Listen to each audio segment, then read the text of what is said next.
Welcome to The Explainer. Today, we're diving into the story of an asylum interview where everything, and I mean everything, is on the line. It's a story about desperation, quick thinking, and what happens when you have to invent an entirely new life just to survive. Okay, so let's set the scene. We're in a police station. A young man has just been arrested for having forged documents, and he's done what he thinks is his only option. He's requested political asylum. But then the officer hits the stop button on the tape recorder and basically tells him, look, that story you just told, it's not going to cut it. To even have a chance, he needs a story where his life is in serious, imminent danger. So, the officer grabs two brand new tapes, pops them in, and hits record again. This is take 2, and right there, on the spot, a whole new story gets created out of thin air. A dramatic, gripping tale of political persecution, all with one single goal, to stay in the country.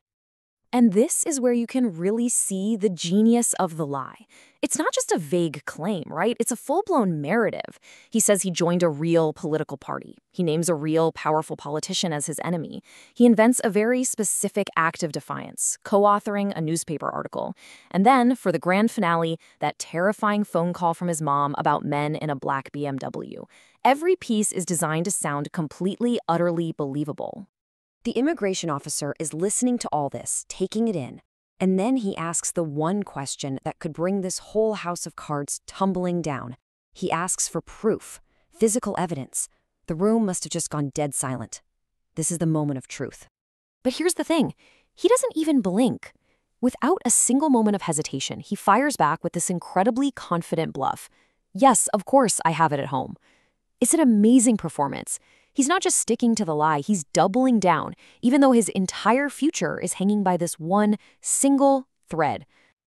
And now the interview is over, and he lets us, the audience, in on the real story. And believe me, the truth is just as fascinating and way more complicated than the fiction he just spun for the officer.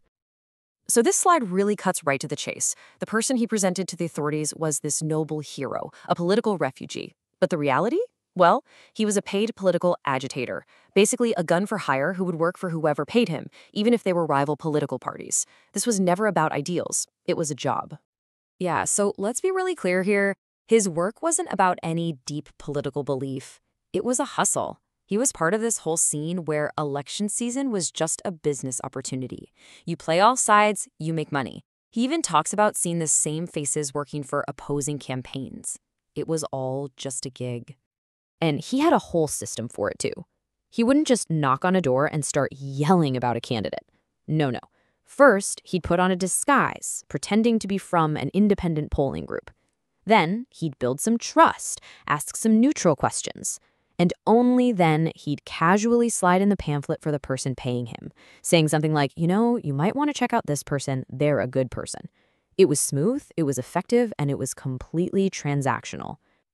So the made-up story has been told. We now know the real story. The interview is officially over, and all he can do now is sit in his cell and wait, just wondering, was my performance good enough? The next day, he gets the verdict, but it's not a simple yes or no.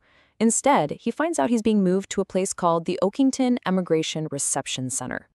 So his asylum request is officially denied. The lie didn't quite work, but he's not being deported either. He's being sent to this reception center, which is kind of like a holding pattern, a limbo for people whose stories weren't convincing, but whose cases aren't totally closed yet. And this is how he describes his new home. What a perfect line, right? It just perfectly captures the total contradiction of the place. It's a prison, sure, but it's also got this weirdly organized summer camp vibe. And this just highlights how completely surreal the whole situation was. I mean, on the one hand, he's immediately looking for ways to escape, checking out the sewer grates. But on the other hand, the living conditions are almost shockingly good. There's an all-you-can-eat buffet of food. There's even a PlayStation 3 to pass the time. And he says he adapted fast, even became a kind of local macho in the strange new world. So what's the takeaway from all this? Well, it's this incredibly complicated question. Yes, what he did was illegal. He lied. He fabricated an entire identity. But he did it because he felt he had no other choice. It really leaves you wondering, when you're pushed to the absolute limit, where is that line between a crime and just trying to survive?